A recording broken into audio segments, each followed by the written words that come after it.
My name is Michael Clark, and I'm lead producer on Hyper Light Breaker. So for those that don't know anything about Hyper Light Breaker, tell us a little bit about the game. Yeah, it's an open world extraction roguelite, which is a lot of words. It's a hybrid genre. I don't think anyone's seen anything quite like this before. It's a game we wanted to make. It's a game we wanted to play that we hadn't seen anywhere else, so it was up to us to make it.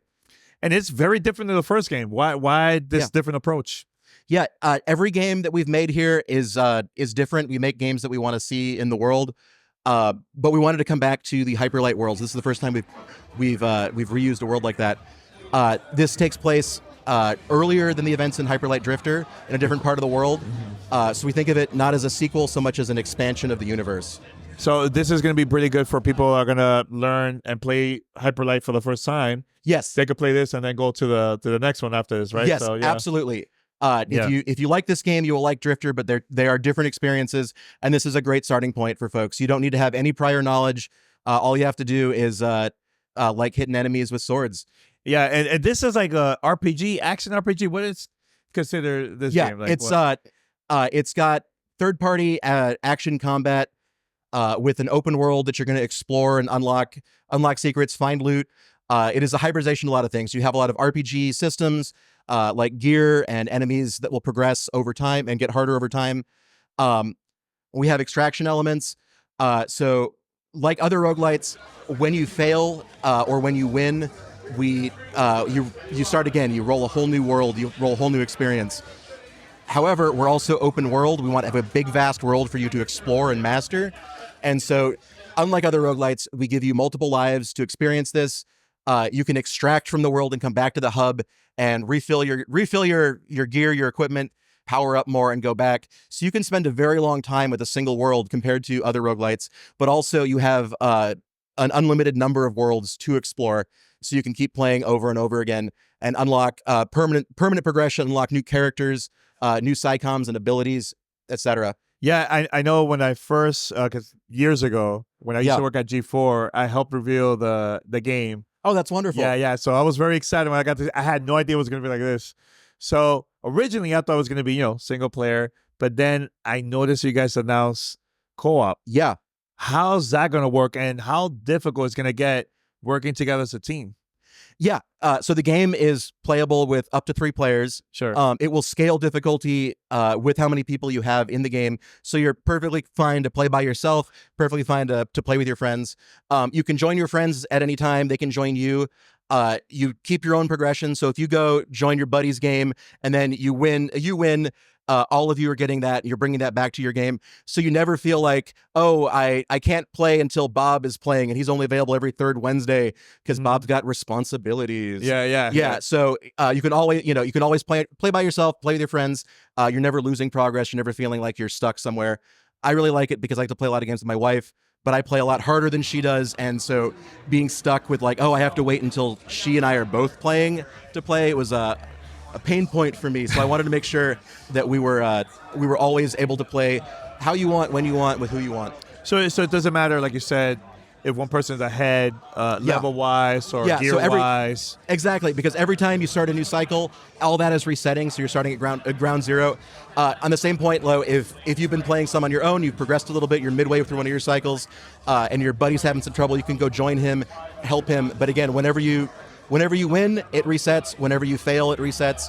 So you're never really out of sync with your friends, but you're able to help. There's definitely ways where you could show up having gotten a little bit better gear, show up to your buddy who's not so good and help carry him through the hard times, put him on your back. Yeah. The thing I like about the first game, very colorful game. This game is also more colorful than the first one. So like, how was it working on like, okay, we have to create something different, but still relates to the first game? Like, how was that process for you and the team? Yeah, it was a lot of art development. We had a really, really strong pixel art aesthetic in Drifter, and we wanted to turn that into 3D. Growing up, we saw so many of our favorite games make that transition from 2D to 3D, and we wanted to see what that would look like for our world.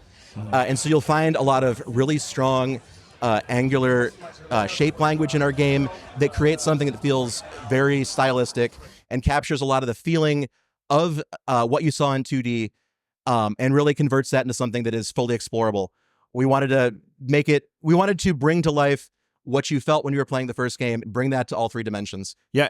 Is there a character creation here, or this is just everybody will have like the similar characters? Yeah. So there's set characters. Because I noticed there's different ones on screen, so that's why I was wondering. Yeah, there's multiple characters to choose from. You'll be able to unlock more as you play. Characters have unique psychoms, which are the little computer guys hanging out with you, and those will give you different stats and different specific abilities. You can think of those as like classes or subclasses in other RPGs, and so those will into different play styles.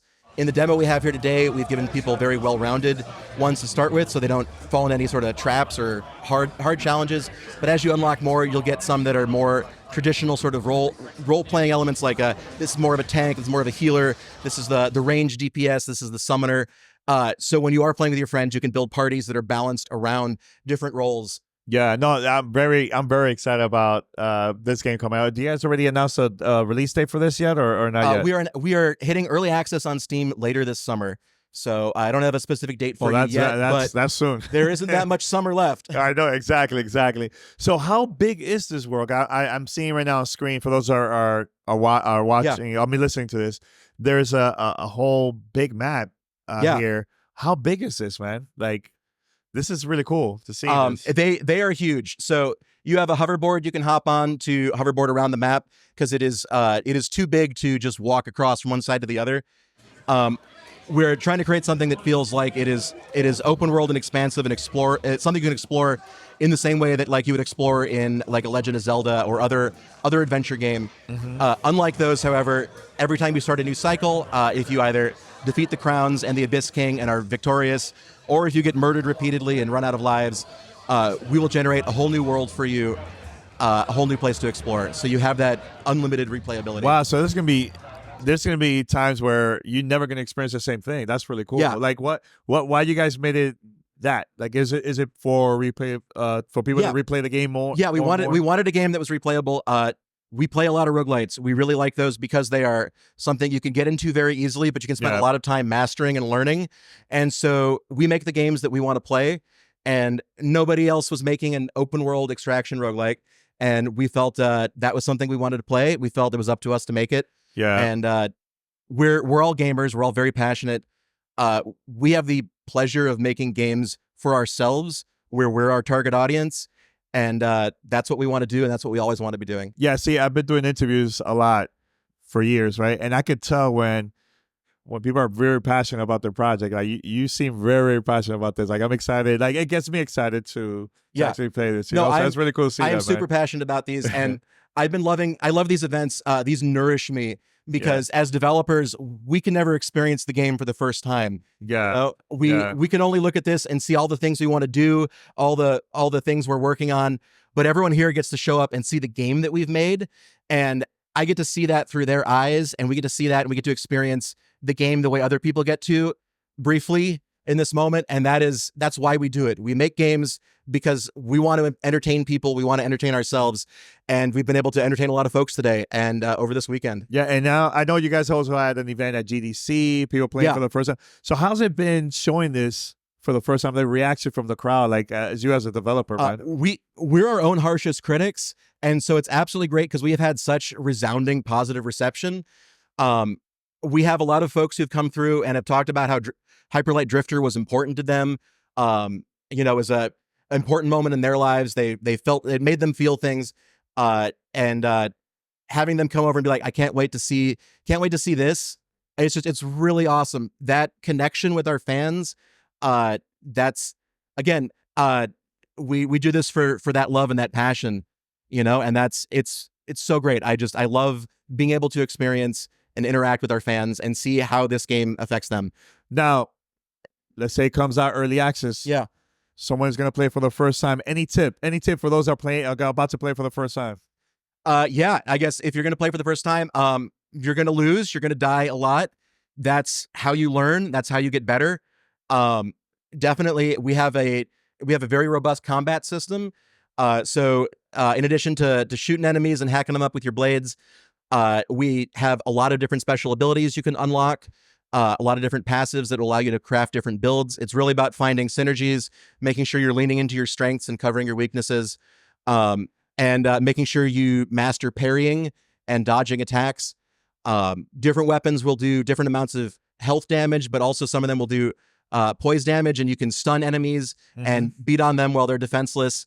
If you parry their attacks and hit them with the right weapons at the right time. Can you do co-op right away, or do it's like later in the game? You can do co-op right away. The whole game, start to finish.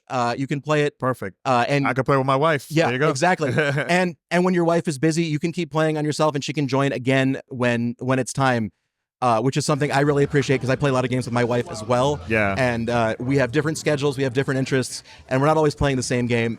But when we want to play, it's really frustrating for me when like we can't play until both people want to play. Yeah. We get stuck in that with like the streaming too. It's like there's all the shows you can't watch, all the games you can't play until you're doing it together. Yeah. But we want to structure this such that you're always able to make your own. You're always taking your own progression back with you.